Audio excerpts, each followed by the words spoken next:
নমস্কার বন্ধুরা, রিতাস ডায়েরি চ্যানেলে আপনাদের সবাইকে স্বাগত। ভাদ্র মাসের লক্ষ্মী পূজা ব্রত, পেঁচাপেচি ব্রত।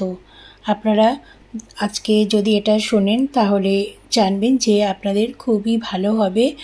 আর ভাদ্র মাসের এই 16ই সেপ্টেম্বর লক্ষ্মী পুজো, যদিও বৃহস্পতিবার নয় তবুও এই দিনটি সংক্রান্তি আর অনেক শুভ দিন, শুভ বার। তো এই দিনে অনেকেই লক্ষ্মী পুজো করেন। তো আজকে আমি সেটাই আপনাদের সামনে বলবো। পেঁচাপেচি ব্রত ভাদ্র মাসের শুক্লপক্ষের বৃহস্পতিবার সকালে পালিত হয়। বলা হয় কোনো নারী ভাদ্র মাসে এই লক্ষ্মী পুজো পালন করলে তার ঘরে সর্বদা মা লক্ষ্মী বিরাজ করেন। তো জেনে নেওয়া যাক এই ব্রতের পিছনে কী কাহিনী রয়েছে। এক দেশে বিধবা বামনী বাস করতেন। তার একটি ছোট ছেলে ছিল। তারা খুব গরিব, কুড়িয়ে বাড়িয়ে যা পায় তাই দিয়েই তাদের চলে যায়। তাদের কুঁড়ে ঘরের সামনে একটা বটগাছ ছিল। বামনীর ছেলে সেই গাছের নিচে খেলা করত। এক দুপুরে ছেলেটা উঠোনে খেলা করছিল, এমন সময় একজন ক্ষীরওয়ালা সেখান দিয়ে যাচ্ছিলেন। তাই দেখে সে মায়ের কাছে পয়সা চাইল, কিন্তু বামনী কেঁদে বললেন, তারা যে গরিব, পয়সা পাবে কোথায়? তা শুনে ছেলেও কাঁদতে লাগলো। তাই দেখে ক্ষীরওয়ালা ছেলেটিকে এমনই এক ভার ক্ষীর দিয়ে গেলেন। ক্ষীর পেয়ে মনের আনন্দে সে গাছতলায় গিয়ে বসল। সেই গাছে পেঁচাপেচির দুটি ছানা থাকত। ক্ষীর দেখে তারাও ক্ষীর খাবার জন্য চেঁচামেচি করতে লাগলো। বামনির ছেলে গাছে উঠে তাদের নিচে নামিয়ে পেট ভরে ক্ষীর খাওয়ালো। তারপর তাদের বাসায় তুলে ঘুম পাড়িয়ে দিল। পেঁচাপেচি বাসায় ফিরে দেখে তাদের ছানারা আরামে ঘুমোচ্ছে। তাদের ডেকে খাওয়াতে গেলে তারা বলে, ওই গরিব বামুনের ছেলেটা আমাদের ক্ষীর খাইয়েছে। বামুনের জিনিস খেয়ে থাকতে নাই, তুমি ওদের অবস্থা ফিরিয়ে দাও। তা শুনে পেঁচি হেসে বলে, আমি মা লক্ষ্মীর কাছে ওদের দুঃখের কথা জানাবো। এইভাবে প্রতিদিন পেঁচাপেচি তার বাচ্চাদের রেখে যায় আর বাসায় ফিরে দেখে বাচ্চারা নিশ্চিন্তে ঘুমোচ্ছে। ছানারা তার মা বাবার কাছে ওদের দুঃখের কথা রোজ রোজ বলে আর পেঁচাপেচির দুঃখে মন ভরে যায়। একদিন ভাদ্র মাসে শুক্লপক্ষের বৃহস্পতিবারে বামনী অনেক কষ্ট করেও লক্ষ্মী পুজো করছিলেন। তার ছেলে প্রসাদ এনে পেঁচাপেচির ছানাদের খাওয়ালো। তারপর যখন পেঁচাপেচি ফিরল তখন ছানারা তাদের বলল, আমরা আর তোমাদের কাছে খাবো না। ওই ছেলেটা যেখানে থাকে সে যেখান থেকে যা পায় তাই আমাদের খাইয়ে দিয়ে যায়। তোমরা ওর দুঃখ কেন ভালো করে দিচ্ছ না?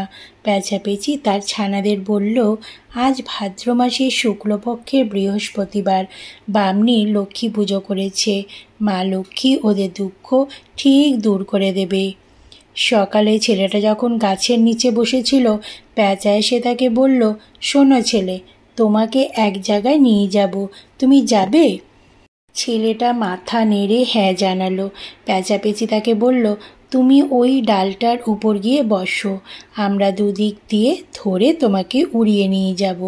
যেখানে নামাবো সেখানে কেউ যদি তোমাকে সোনা ধন দৌলত দিতে চায় তুমি নেবে না, শুধু বলবে তিল ধুবড়ি দিতে। কথা মতো পেঁচাপেচি ছেলেটাকে উড়িয়ে নিয়ে গিয়ে মা লক্ষ্মীর বাগানে নামিয়ে দিল। ছেলেটা সেখানে মা লক্ষ্মীকে দেখতে পেয়ে প্রণাম করল। ছেলেটিকে দেখে মা লক্ষ্মীর খুব দয়া হলো। মা জিজ্ঞেস করলেন, তুমি কে? ছেলেটি বলল, মা, আমরা খুব গরিব, আপনার কাছে তিল ধুবড়ি নিতে এসেছি।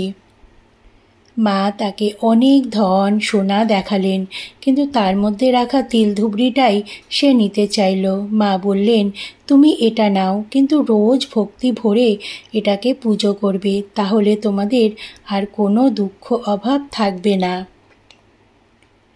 পেঁচাপেচি আবার তাকে কুঁড়ে ঘরের সামনে নামিয়ে দিল। সে তার মাকে সব খুলে বলল। বামনী ঘর পরিষ্কার করে একটা পিঁড়ি পেতে তাতে আলপনা দিয়ে তার উপর ঘটে তিল ধুবড়ি রেখে পুজো করলেন। তারপর থেকে রোজ ভক্তি ভরে পুজো করতে থাকলেন। দেখতে দেখতে অনেক দিন গেল। মা লক্ষ্মীর দয়ায় তাদের প্রচুর ধন সম্পদ হলো। তাদের হঠাৎ এত প্রতিপত্তি দেখে পাড়ার লোকে খুব আশ্চর্য হলো। এমনকি রাজার কানেও তাদের কথা গেল। তারা হঠাৎ করে কিভাবে এত ধনী হলো জানবার জন্য পাড়ার লোকে উৎসুক হয়েছিল। তারপর তারা জানতে পারল বামনির তিলধুবড়ি পুজোর কথা। রাজা সেটা জানতে পেরে ভাবল, যখন তাদের এত সম্পত্তির বহর বাড়ছে, তখন কোনোদিন রাজার রাজত্বও কেড়ে নিতে পারে। এই ভেবে বামনির ঘর লুট করে তিলধুবড়ি নিয়ে চলে গেল। আসলে মা লক্ষ্মীর ছলনাতেই এটা হলো। মা লক্ষ্মীর জিনিস মা লক্ষ্মীর ভাণ্ডারেই ফিরে গেল, আর বামনি তার ছেলে তাদের আগের অবস্থাতেই ফিরে গেল। এই দেখে প্যাঁচাপেঁচির ছানারা খুব কষ্ট পেয়ে তাদের মাকে বলল, ওদের কি দোষ ছিল মা? রাজা তো ভয়ে এইসব করলো। তুমি আবার মা লক্ষ্মীকে বলে কিছু ব্যবস্থা করে দাও। কিন্তু পেঁচি বলল, এখন তো কিছু করা যাবে না, ওরা তো রাখতে পারল না। কিন্তু ছানারা মায়ের কথা শোনে না, আরও কাঁদতে লাগলো। তখন বাধ্য হয়ে পেঁচি আবার ছেলেটিকে নিয়ে মা লক্ষ্মীর কাছে গেল।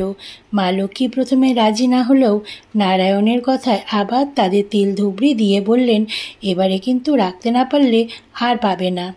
ছেলেটা মা লক্ষ্মীকে প্রণাম করে আবার পেঁচির সাহায্যে বাড়ি ফিরে এলো। ফিরে এসে মাকে আবার সব কথা বলল।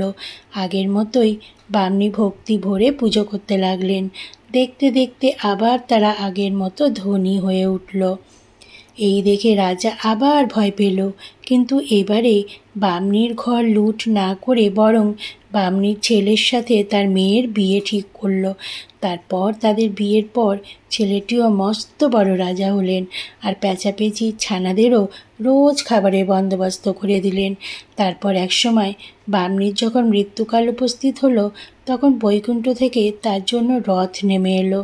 বামনি রথে উঠবার আগে বৌমাকে ডেকে ভাদ্র, কার্তিক, পৌষ আর চৈত্র মাসে মা লক্ষ্মীর পুজো করতে বললেন। বামনি মারা গেলে ছেলে বউ খুব ঘটা করে তার শ্রাদ্ধ করলেন।